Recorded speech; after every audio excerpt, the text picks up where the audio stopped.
Guys, ang hirap na nagdudugtong na kami. Oh, dugtong. Yan, sinusulit ko na dito. Masyadong malabi yun. Pero pagka sa akin, parang ballpen siya.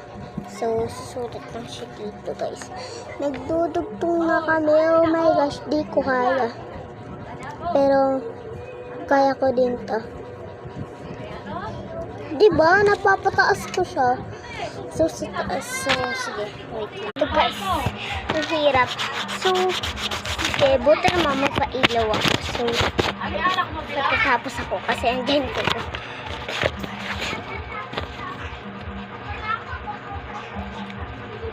Ay, yan na naman. Napapataas siya kasi ano siya.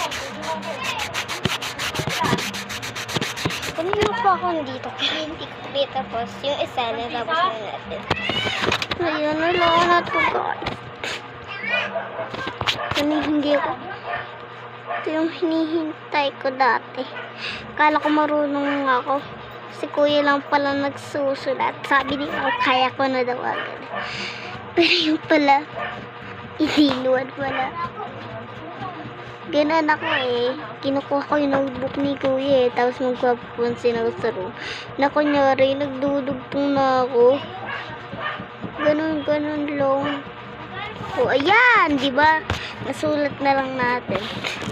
Kesa, pagka andyan kasi ako yun, naku po, matatapos ako dito. Kung ala kayo, naku po, hindi tayo matatapos niyan. Kayo lang talaga yung nagpapalakas sa akin, no? Wait. Kamali tayo dyan.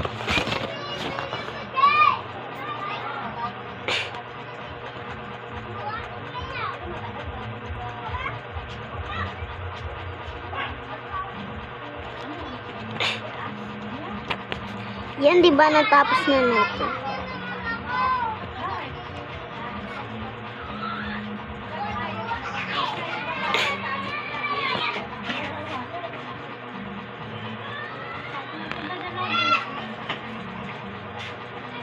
Tapos alam niyo ba, kahit ako lang mag-isa, kaya ko din to.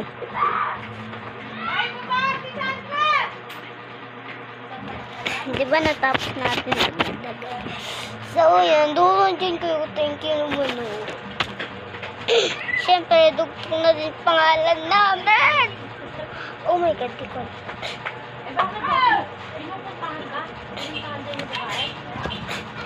Siyempre, kaya natin yan. Kaya natin yan. Hindi tayo magpapatala. Basta